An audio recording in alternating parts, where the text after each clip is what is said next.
মাওমের রান্নাঘরে আজকে তান্দুরি চিকেন বানাবো। এখানে কিন্তু আমরা সবকটা পিসই লেগ পিস নিয়ে নিই। লেগ পিসের সাথে নর্মাল পিসগুলো নিয়েছিলাম। প্রথমে কিন্তু ভালো করে মাংসটাকে ধুয়ে ম্যারিনেট করে নিচ্ছি। তার জন্য একে একে মশলাগুলো এর মধ্যে দিয়ে দিচ্ছি। প্রথমেই দিয়েছি পরিমাণ মতো নুন আর বেশ অনেকটা পরিমাণে কাঁচা সর্ষের তেল। দিয়েছি হলুদ গুঁড়ো, জিরের গুঁড়ো, শুকনো লঙ্কার গুঁড়ো, আদা রসুন পেঁয়াজ বাটা, দিয়েছি বেশ অনেকটা পরিমাণে কাঁচা লঙ্কা ধনেপাতা বাটা, আর দিয়েছি তন্দুরি মশলা। এরপর এখানে জল ঝরানো টক দই। টক দইটাকে কিন্তু ছাঁকনির সাহায্যে আগে থেকেই জলটা ঝরানোর জন্য রেখে দিয়েছিলাম। এরপর এর মধ্যে সেটা দিয়ে ভালো করে কিন্তু মাখিয়ে নিচ্ছি। কালারটা যাতে ভালো আসে তাই কিন্তু আমরা এখানে দিয়ে দিচ্ছি বেশ অনেকটা পরিমাণে কাশ্মীরি লঙ্কার গুঁড়ো।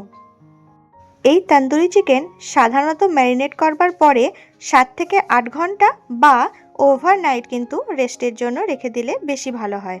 আমাদের হাতে যেহেতু একদমই সময় কম ছিল তাই কিন্তু আমরা এটা আধ ঘন্টা থেকে 1 ঘন্টা ম্যারিনেশন করে রেখে দিয়েছিলাম। তারপর কিন্তু এই তাওয়ার মধ্যে বেশ অনেকটা পরিমাণে বাটারটাকে ব্রাশ করে নিয়েছি। তারপর মশলা সমেত কিন্তু মাংসগুলোকে একটা একটা করে দিয়ে দিচ্ছি। অবশ্যই ফ্লেমটা কিন্তু মিডিয়ামে রাখতে হবে। বেশি হাই করে দিলে কিন্তু তাওয়াটা তো পুড়বেই, তার সাথে কিন্তু মাংসগুলো তেতো হয়ে যাবে। তারপরে এভাবে এক পিঠ কিন্তু 2 থেকে 3 মিনিট কি 4 মিনিট ভালো করে অল্প আঁচে হতে দিতে হবে। তারপর যখনই দেখব কালারটা একটু চেঞ্জ হয়ে এসেছে তখনই কিন্তু এগুলোকে আলতো হাতে উল্টে দিতে হবে।